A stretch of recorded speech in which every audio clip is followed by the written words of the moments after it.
ค่ะก็คุณพ่อโทรมาบอกที่บ้านนะคะก็เลยรีบขับรถไปดูค่ะตอนแรกก็นึกว่าล้มทับแค่บ้านโฟบ้านเดียวค่ะพอขับไปถึงปุ๊บเนี่ยคือมันตกใจมากเพราะว่ามันล้มมาตั้งแต่บ้านแรกถึงบ้านสุดท้ายเลยก็โดนประมาณเกือบ30หลังอะค่ะตอนที่พ่อโทรไปตกใจก็ตกใจเพราะคุณพ่อโทรมาเนี่ยเขาเสียงเขาก็ตกใจค่ะเขาก็เหมือนแบบ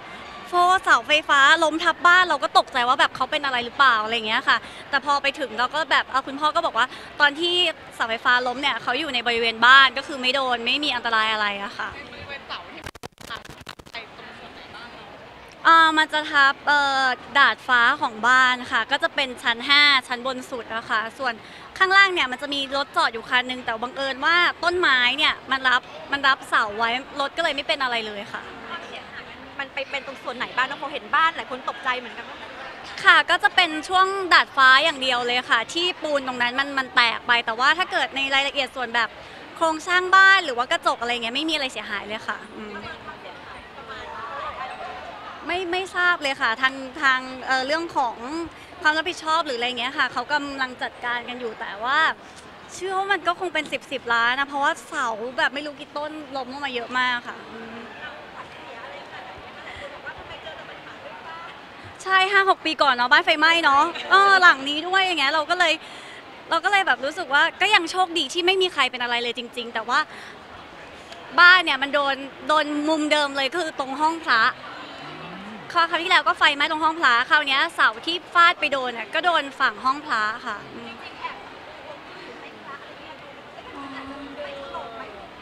ไม่เคยเลยเพราะว่าจริงๆบ้านหลังนั้นเป็นบ้านหลังเก่าค่ะโฟก็คือย้ายออกมาจากบ้านหลังนั้นได้ประมาณ2 ปีแล้วค่ะจริงๆก็ที่บ้านแทบจะไม่มีใครอยู่แต่ว่าจะมีคุณพ่อที่ไปมาๆค่ะก็คือคอยดูแลบ้านเพราะว่าบ้านก็ยังไม่ได้ปล่อยขายอะค่ะอุ๊ยคุณพ่อรักมากเลยเพราะว่าไม่งั้นแกคงไม่ยอมอยู่คนเดียวก็ยังจะอยู่อะค่ะเขาไม่ยอมขายค่ะยังไม่ย้ายเลยนี่เรื่องจริง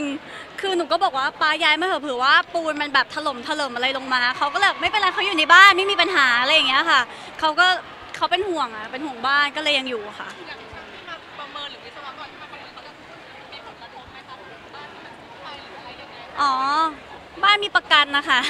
เดี๋ยวตรงนี้เขาก็จะจัดการแต่ว่าถามว่าซุดไหมอะไรโครงสร้างยังดีอยู่ค่ะพ่อก็ยังอยู่ได้อย่างปลอดภัยยังไงก็จะอยู่อะค่ะก็ได้ค่ะก็ใหญ่เหมือนกันค่ะเคราะห์นี้ค่ะแต่ก็โอเครถไม่เป็นไรเลยรถไม่เป็นไรเลยใช่ต้นไม้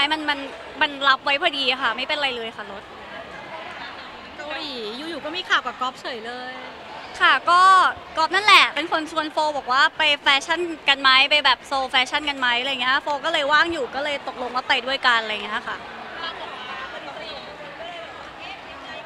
คือจริงๆส่วนตัวโฟสนิทกับก๊อฟอยู่แล้วค่ะแต่ว่าคือรองเท้ามันกัดอันนี้รองเท้ากัดจริงๆแล้วตอนแรกเนี่ยโฟไปเดินจับราวข้างๆแล้วเขาก็มองว่าเฮ้ยคนสแนปถ่ายรูปกันเยอะมากทำไมไปเดินเกาะราวตรงนั้นเขาก็เลยก๊อฟก็เดี๋ยวช่วยอะไรอย่างเงี้ยค่ะก็เลยแบบพากันเดินไปเลยแค่นั้นเองคุยค่ะก๊อฟก็ส่งข่าวมาให้ดูโฟก็เลยบอกว่าก็มันไม่มีอะไรจริงๆก็เลยไม่ได้ซีเรียสเลยค่ะคิดไหมคะว่าตั้งแต่วันนั้นจะต้องเป็นข่าวแน่ตอนแรกเราก็คิดว่าถ้าเกิดเรารูปที่มันออกไปมันดันเป็นรูปที่จับมือแล้วโฟก็เลยบอกว่าเฮ้ยหรือเราเขียนอธิบายไปเลยดีไหมว่ารองเท้าเรากัดแล้วเขาสแนปถ่ายรูปกันอยู่อะไรอย่างเงี้ยจะไปเดินเกาะราวคนเดียวไล่ก๊อฟเดินไปอย่างเงี้ยมันก็ไม่ได้เอาไงดีก๊อฟก็เลยบอกมันจะไม่ต้องอธิบายหรอกเขาก็รู้อยู่แล้วว่าเราเป็นเพื่อนกันโฟก็ว่างั้นก็แล้วแต่อะไรอย่างเงี้ยค่ะพี่ไม่ต้องกระซิบเลยพี่ถามเองได้เลยไม่มีเข้าใจผิดเพราะว่าก็ได้คุยกันตลอดแล้วก็แบบเหมือนส่งรูปหรือว่าแบบก็บอกเลยว่าต้องเท้ากัดก็คือส่งแผลที่เท้าไปให้ดูเลยว่าเท้าแบบประมาณ4 นิ้วโดนกัดเวอะมากเลยส่งหลักฐานให้เขาสบายใจอย่างเงี้ยค่ะไม่ได้ส่งหลักฐานแค่คือเล่าให้เขาฟังแล้วก็แบบถ่ายรูปส่งไปว่าแบบรองเท้านี่แบบซื้อมาใหม่แล้วก็กัดเจ็บมากอะไรเงี้ยจริงๆน้องกับเราตอนนี้ความสัมพันธ์ก็เรื่อยๆค่ะเหมือนเดิมทรงๆตัวค่ะเรียกแฟน